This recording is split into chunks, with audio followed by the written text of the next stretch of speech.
UFC Vegas 48 is this weekend, and it features a 205 clash between Jamahal Hill and Johnny Walker, two of my personal favorite light heavyweights right now. They're both on that edge of the top 10, jockeying for position, see who's got the most momentum going in. They're both young guys. Johnny Walker, 29 years old, and Jamahal Hill at just almost 30 years old. So both guys should be at the prime of their career right now at light heavyweight, but also able to make some fundamental changes to their game, show improvements fight to fight. So it's a very exciting matchup between these two guys.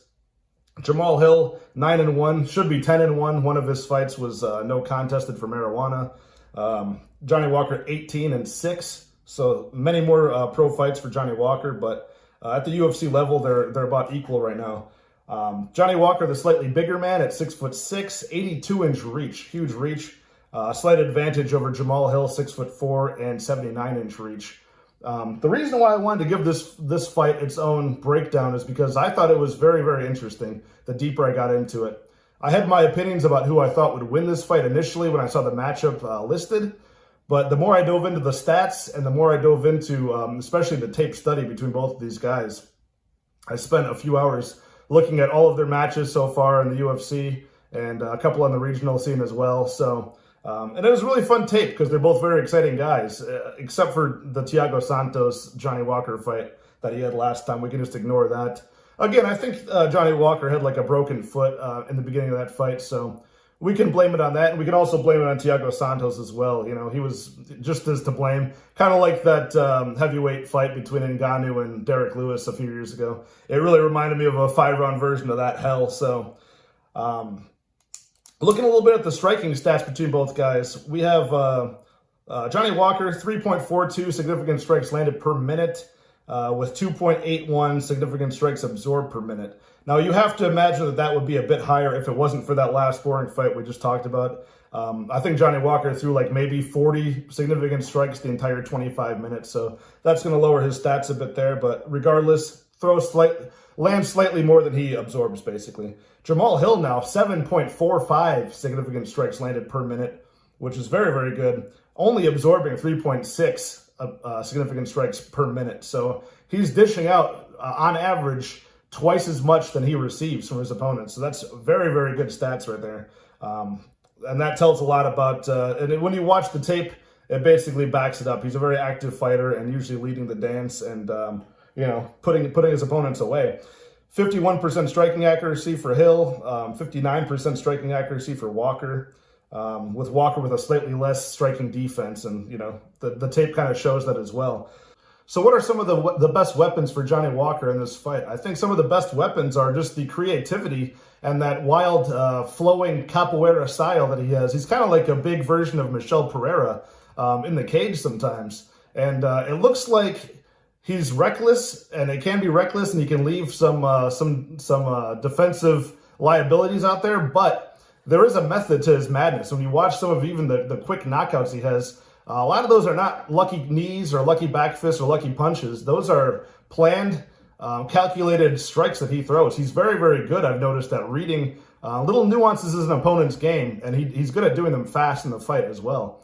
I tried to look at a couple of the fights that are going to be stylistically like Jamahal Hill, namely because Jamahal Hill is a southpaw fighter, and Johnny Walker, he switches back and forth, but he's primarily orthodox for his power strikes. So I tried to look at a couple, see if Johnny Walker had fought any southpaws, and his very first fight against Khalil Roundtree, southpaw, and I believe he was an underdog in that bout. So that was his first fight in the UFC, and he easily dismantled Khalil Roundtree with sharp, powerful elbows in the clinch, knocked him out in a couple of minutes. Now, what I was talking about the calculated striking ability of Johnny Walker here is against Misha Cirkunov, another guy who was fighting southpaw in this bout. He noticed right away Johnny Walker took to the center of the cage, started throwing the crazy feints and fakes that he throws, faking knees, faking things up top with the hands, trying to distract what he's about to do. He got Misha backing up and circling to his left. Johnny Walker realizes this and actually realizes his head is dipping down to his left a little bit as he's bobbing and weaving, you know, when they're circling. So he lets Misha Cirkunov do it once, do it twice, and on the third time he, you know, bobs his head down. Johnny Walker catches him with, he backs up and catches him with a flying right knee, which is right in the open southpaw stance of Misha Cirkunov. So certain things like that are going to be matched up to and against Johnny Walker and Jamahal Hill here.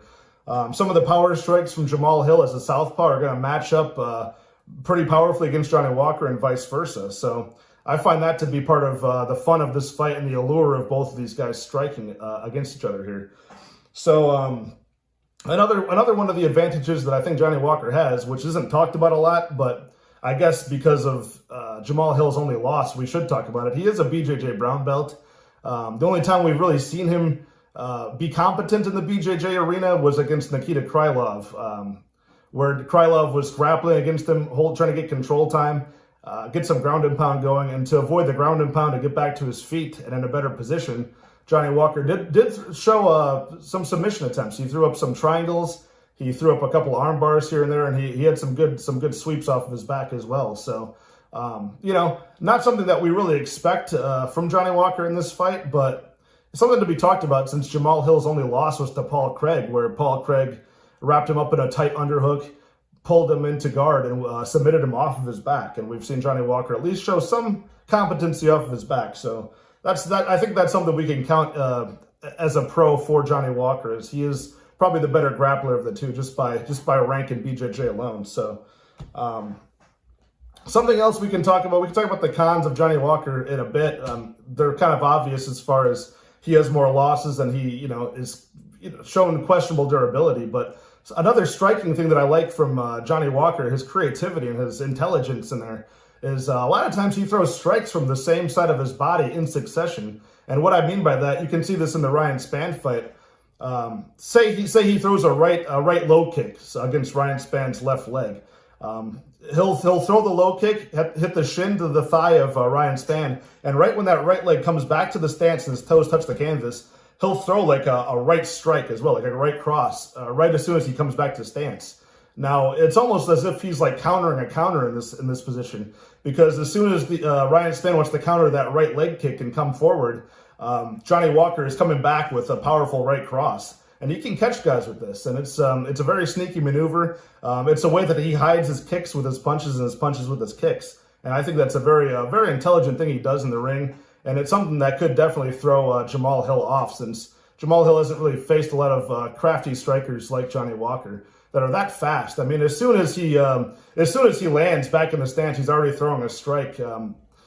It's pretty impressive. So he's got the speed. I don't know if he's got a speed advantage, but he's definitely got a more fluid movement to him. Now, the cost of that dynamic striking definitely comes with his striking defense. You'll see him throw cheap kicks up the middle, leaving his hands completely down and his chin exposed. You'll see him just rush in with his chin straight up and he gets countered. Corey Anderson was able to knock him out with an overhand right. And Johnny Walker often gets countered on that left side of his body, which is right where Jamahal Hill's signature punch is, and that's his lead right hook. So the way that Ryan Spann was able to knock him down with a right strike, the way Corey Anderson was able to knock him out with a right strike, I think that's going to play right into the advantage of Jamahal Hill, who's almost every single fight-ending sequence from Jamahal Hill comes from countering with that lead right hook as a southpaw. So I think that that's going to be a big weakness, and I think that's ultimately going to be the demise of Johnny Walker in this spot. Now, moving forward to other weaknesses from Johnny Walker is, you go back to the Corey Anderson fight, which is kind of the big first fight that stopped his hype train in the UFC. Corey Anderson had success by bullying him against the cage, bullying him with underhooks and things like that, and eventually setting up the strikes that finished the fight. I can see that happening, and Johnny Walker also, his cardio is just atrocious. If he makes it out of the first round, like he did against Nikita Krylov, I mean, on the stool, he looked bad in between rounds 1 and 2, and even worse between rounds 2 and 3. Now, of course, he did just go 5 rounds on paper against Thiago Santos, but, I mean, that was not a very taxing fight. They could have fought 20 rounds just circling and looking at each other, so I don't really count that as much of a plus that he's gone 5 rounds. I don't think that prepared him very much at all for this 5-round bout against Jamahal Hill. So, you got to look at each fight in a vacuum as far as, styles making fights and, each guy. I look at the fight in a vacuum as far as who's going to win the fight. But as far as the price goes, with Jamahal Hill being a minus 250 and Johnny Walker being a plus 210, obviously there's going to be inflation on both sides, because Jamahal Hill just looked amazing against Jimmy Crute, knocking him out in 1 minute. And Walker looked horrible in his last decision loss. So you're going to see the price kind of get inflated. Whether you agree with the price right now or not, Johnny Walker is going to be probably closer to like a plus 250 underdog at the end of the week. And I'm sure Jamahal Hill will be like a minus 300 favorite. So you're going to have to see that there's not going to be a whole lot of, maybe not a whole lot of value on each side, just because one's coming off of an impressive win, one's coming off of a pretty devastating, boring loss. So I think another thing that goes into the favor of Jamahal Hill is his cardio, like I just mentioned. Unlike Johnny Walker, Jamahal Hill looks perfectly fine going. He's 4-0 in decisions, and he looks pretty composed, and he's still able to, like I said, he's got over 7 significant strikes landed on average per minute. He's a very good minute winner as the fight goes on, even. And he continues striking, and his output really doesn't fall off too much, and his cardio doesn't look too bad. So that's a big advantage. The only thing that I don't like about Jamahal Hill, that this could play into the ending of this fight as well, is that he's very, very composed as a fighter when he's leading the dance. But as soon as he senses that his opponent's hurt, then he gets a little over anxious and starts rushing in sloppily with big winging shots. His shots sometimes missed by a mile. If you watch the Ovin St. Preux fight when he had him hurt, very, very sloppy technique as soon as he gets very excited that he's going to end the fight. And we've seen that's where Johnny Walker is able to win some of his fights. You look at that Ryan Spann fight. Ryan Spann hit him in all sorts of trouble on wobbly legs, and Johnny Walker was able to come back, counter him with some shots, and end up elbowing him to death and winning in the second round. So, or was that round 1? I can't remember. But anyways, let me check that out. I can't remember if that was round 1 or 2. That's gonna bug me.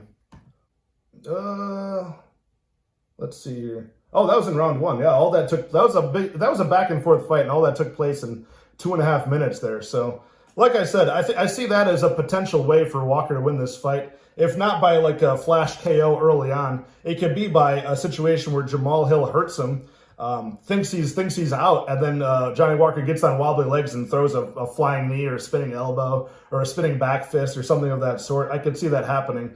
Hopefully Jamahal Hill has learned from some of these close calls and tightened up his technique and have a little bit more discipline when he gets his opponent hurt. So I like Jamahal Hill in a lot of ways here. I like Jamahal Hill. I think Jamahal Hill could win early. I think he could win late. He's 4-0 in decisions. You know, if somebody's going to win this fight by points, it's definitely going to be Jamahal Hill, in my opinion, just as, the minute winner. I think optically the tape study suggests that, and then also the numbers suggest that as well. As far as the time props go, the over-under is set at 1.5 rounds, which I do not like, because I can see the under 1.5 definitely being my prediction here, but I don't like playing under 1.5, because if they do come out with kind of a slower game plan, they have respect for each other's power, then your bet's just dead in the water there. As soon as that clock builds up past 7.5 minutes, you're done. So even at plus 105, even though I think that's likely, I don't like that. I would just take whichever fighter you think is going to win and put him inside the distance there and bet that instead of the time. Johnny Walker KO is plus 300. Johnny Walker inside the distance. You should probably just play Walker KO, I guess, but inside the distance is plus 275. But there is, so that's 25 points there for Walker by KO. Unlike the Hill by KO, I saw as minus 135 versus inside the distance is, minus 145.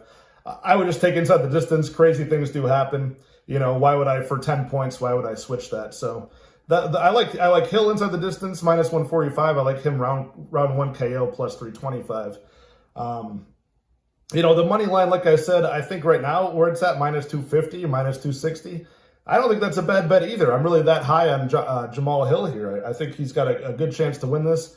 Another thing I like about Jamahal Hill, not only can he win early, late, or by decision, he's proven, but he's very good. He can actually win the fight being backed up. He can win the fight when he's advancing. He's a good counter puncher and very aggressive both ways. Whereas Johnny Walker seems to only be effective when he's pushing his opponent backwards. Back before he was at SBG Ireland and he had Firas Zahabi from TriStar in his corner, you'd often hear him yelling at Johnny Walker from the cage side, saying, "Stop backing up, Johnny. Like, Johnny, you have to move forward," because he knows that Johnny Walker is only effective and confident when he's moving his opponent forward. So I see Hill just winning in a multitude of ways here, even though there are stylistic advantages for Walker in this fight, fighting a southpaw. I think that there's way more advantages for Jamahal Hill against Johnny Walker. And it hurts me because I like Johnny Walker. I mean, he's a goofy guy. He knocks out his opponent and starts doing Fortnite dances. I mean, he's named after his scotch, for God's sake. What's not to like about this guy? I love him. And, you know, I've been a big fan of his, but I just think Jamahal Hill, you know, clips him with that lead right hook, you know, just counters Johnny Walker. I think he's a little bit more composed against Johnny Walker when Johnny Walker's on ice skates there, on wobbly legs. And I think he's going to be an improved, even more measured version of himself is Jamahal Hill in this fight. And I got him winning by round 1 KO. I think Johnny Walker will go back to his old ways, hopefully. Open up, do some crazy feints, some crazy capoeira, spinning attacks, and then just get countered and just iced in round 1. So I hate to say it, but I'm taking Jamahal Hill. I'm taking Jamahal Hill to win by round 1 KO. Leave a like, leave a sub. I like doing these. I might do more of these just like straight main event breakdowns. They're a lot of fun. And like I said, this is just a really fun matchup that I think deserved a little bit longer of a narrative on. And yeah, I'm looking forward to this Saturday. Hopefully there's been a lot of fights that have fallen apart on this card already. So I hope this one stays together. All right, see you guys next time.